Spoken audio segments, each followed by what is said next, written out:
মানুষও, সাধারণ শিক্ষার্থী বলতে পারবে না ছাত্র দলের যারা ভিক্টিমাইজ। তো এত জনপ্রিয়তার কারণে বাকিদের মন খারাপ হয়। আর আমাদের অন্য ভাইয়েরা আছে, আগে মানুষজন বলতো বোনদেরকে সাবধানে রাখো, এখন বলা শুরু করছে ভাইদেরকেও সাবধানে রাখো। কারণ হচ্ছে আপনার হলো আগে মানুষজন বলতো যে আপনি মানুষ নাকি আওয়ামী লীগ, এখন জামাত শিবিরকে দেখলে বলবে আপনি দর্শক নাকি সমকামী, ওই অবস্থায় চলে গেছে তারা। তো আল্লাহ তাআলা এই সমাজে জামাত শিবির যারা ৭১ সালে তাদের ভূমিকার কারণে আজও পর্যন্ত বিতর্কিত, জাতির কাছে ক্ষমা চায় নাই। আর বাংলাদেশে যদি আপোষহীনতার একমাত্র উজ্জ্বল প্রতীক থেকে থাকে, সেটা হচ্ছে আপোষহীন দেশনেত্রী বেগম খালেদা জিয়া। ১৯৯১ সালের সম্ভবত ২৬শে ফেব্রুয়ারি উনি বলেছিলেন, ওদের হাতে গোলামীর পিঞ্জি, আমাদের হাতে স্বাধীনতার পতাকা।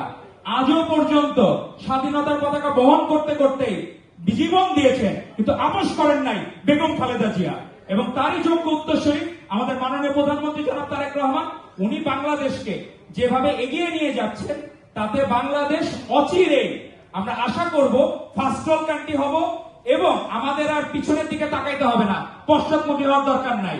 আমাদের বন্ধুরা, ছোট বন্ধুরা, তাদের আমাদের এখানে যারা আছে প্রধানমন্ত্রী থেকে শুরু করে আমাদের ভাইদের জীবনযাপনের কোনো পরিবর্তন হয় নাই, কিন্তু আমাদের এনসিপির একটা ভাইরা দেখলাম তারা কাদের সাথে অ্যালাই করছে।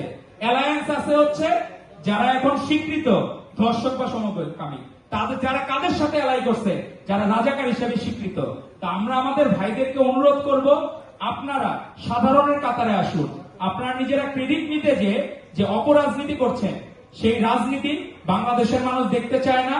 আপনাদেরকে অনুরোধ করব, আপনারা ন্যায়ের পথে আসুন, সত্যের পথে আসুন। আর আমাদের মাননীয় প্রধানমন্ত্রী জনাব তারেক রহমান ভালো কাজের মাধ্যমে যেভাবে মন জয় করে নিচ্ছেন, অনেকে বলতেছিল যে স্মৃতি জাদুঘর নাকি হবে না, কিন্তু জুলাই স্মৃতি জাদুঘর আজকেও দেখলাম সাধারণ মানুষের ঢল নেমেছে, এবং উনি নিজে সত্যিকার অর্থে জুলাইকে, ২৪-এর গণ অভ্যুত্থানকে হৃদয়ে ধারণ করে বাংলাদেশ জাতীয়তাবাদী দল এবং তার ছাত্র সংগঠন হচ্ছে বাংলাদেশ জাতীয়তাবাদী ছাত্র দল। আর আজকে যে অনুরাগ সামাজিক সংগঠন, আমি প্রথমে এসে তাদের টাইটেল ট্র্যাক শুনলাম,